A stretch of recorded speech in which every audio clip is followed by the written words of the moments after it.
भरती 2026 1913 नवीन पदाची निर्मिती संपूर्ण माहिती। नमस्कार मित्रांनो, MPW लर्निंग सेंटरमध्ये तुमचे पुन्हा एकदा मनपूर्वक स्वागत आहे।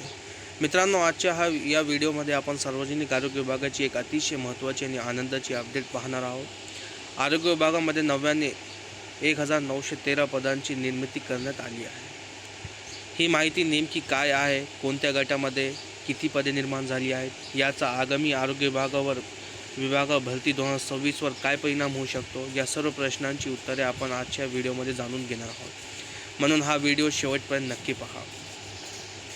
मित्रांनो, हे बघा पदे: सार्वजनिक आरोग्य विभाग शासन निर्णय क्रमांक पदनी 2025 क्रमांक 109 पासून 2 दिनांक 24/6/2026 नव्याने निर्माण झालेली पदे।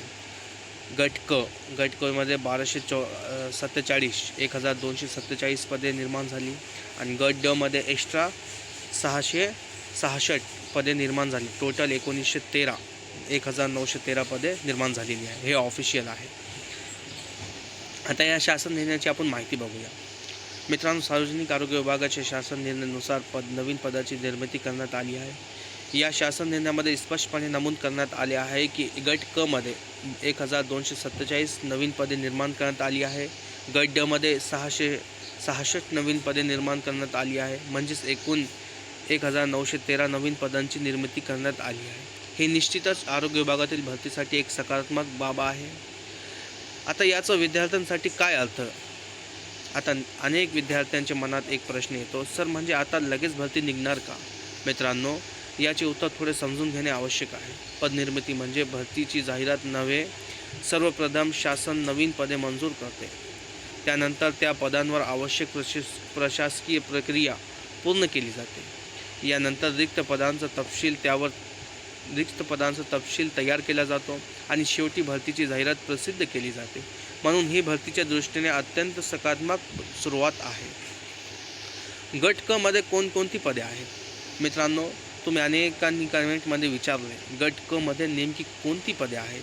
आपल्याकडे उपलब्ध माहितीनुसार गट क मध्ये विविध संवर्गाचा समावेश आहे। उदाहरणार्थ समाजसेवक, भौतिक तज्ज्ञ, व्यवसाय उपचार तज्ज्ञ, समुपदेष्टा, समाजसेवा अधीक्षक, वाहन चालक, उच्च श्रेणी लघुलेखक, निम्न श्रेणी लघुलेखक, लघुटंक लेखक, आरोग्य पर्यवेक्षक, प्रयोगशाळा वैज्ञानिक अधिकारी, प्रयोगशाळा सहाय्यक, अवैद्यकीय सहाय्यक, सांख्यिकी अन्वेषक, रासायनिक सहाय्यक, अणुजीव सहाय्यक, प्रयोगशाळा तंत्र, वीज तंत्री, परिवहन, कुशल कारगीर, वरिष्ठ तांत्रिक सहाय्यक, कनिष्ठ तांत्रिक सहाय्यक, तंत्र HEMR, कनिष्ठ तांत्रिक सहाय्यक, कार्यदर्शक, सेवा अभियंता, वरिष्ठ रक्षा सहाय्यक, क्षकिरण वैज्ञानिक अधिकारी, रक्तपेढी वैज्ञानिक अधिकारी, औषध निर्माण अधिकारी, आहार तज्ज्ञ, ECG तज्ज्ञ, दंतयांत्रिकी, अधिप्रचारिका, शासकीय 50%, महिला 90%, अधिप्रचारिका शासकीय 50%, पुरुष 10%, अधिप्रचारिका खाजगी 50%, महिला 90%, अधिप्रचारिका खाजगी 50%, पुरुष 10%, शिंपी, नळकारगीर, सुतार, अभिलेखपाल, वीजतंत्री, वस्त्रपाल तथा गृह वस्त्रपाल, कनिष्ठ आवेक्षक, दंत आरोग्य निरीक्षक, बहुउद्देशीय आरोग्य कर्मचारी नॉन पेसा, बहुउद्देशीय आरोग्य कर्मचारी पेसा, एकूण 45 आपल्यापाशी पोस्ट आहेत आणि अशा अनेक पदांचा गटामध्ये समावेश आहे। एक महत्त्वाची गोष्ट मित्रांनो, येथे एक गोष्ट स्पष्टपणे समजून घ्या। आपल्याकडे उपलब्ध माहितीनुसार गट क मध्ये 1247 नवीन पदे निर्माण झाली आहेत, परंतु कोणत्या पदासाठी किती पदे वाढविण्यात आली आहेत याचा पदनिहाय तपशील या माहिती उपलब्ध नाही। म्हणून आपण कोणत्याही एका पदासाठी निश्चित संख्या सांगू शकत नाही। अधिकृत पदनिहाय माहिती उपलब्ध झाल्यानंतर त्यावर मी स्वतंत्र व्हिडिओ घेणार आहोत। MPW विद्यार्थ्यांसाठी ही महत्त्वाची का? जर तुम्ही MPW, health inspector, health supervisor, staff nurse, lab technician किंवा सार्वजनिक आरोग्य विभागातील इतर पदांसाठी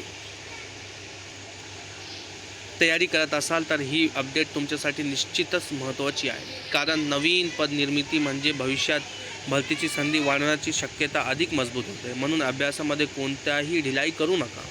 तर मित्रांनो, आज आपण पाहिले गट क मध्ये 1247 पदे, गट ड मध्ये 666 नवीन पदे, एकूण 1913 नवीन पदांची निर्मिती. तसेच पदनिर्मिती आणि भरती यामधील फरकही आपण समजून घेतला. अधिकृत पदनिहाय माहिती उपलब्ध होताच सर्वप्रथम आपल्या MPW लर्निंग सेंटरवर त्याचा सविस्तर व्हिडिओ येईल. जर हा व्हिडिओ तुम्हाला उपयुक्त वाटला असेल तर व्हिडिओला लाईक करा, तुमच्या मित्रापर्यंत शेअर करा आणि MPW लर्निंग सेंटर चॅनलला सबस्क्राईब करून बेल आयकॉन दाबायला विसरू नका. धन्यवाद. थँक्यू.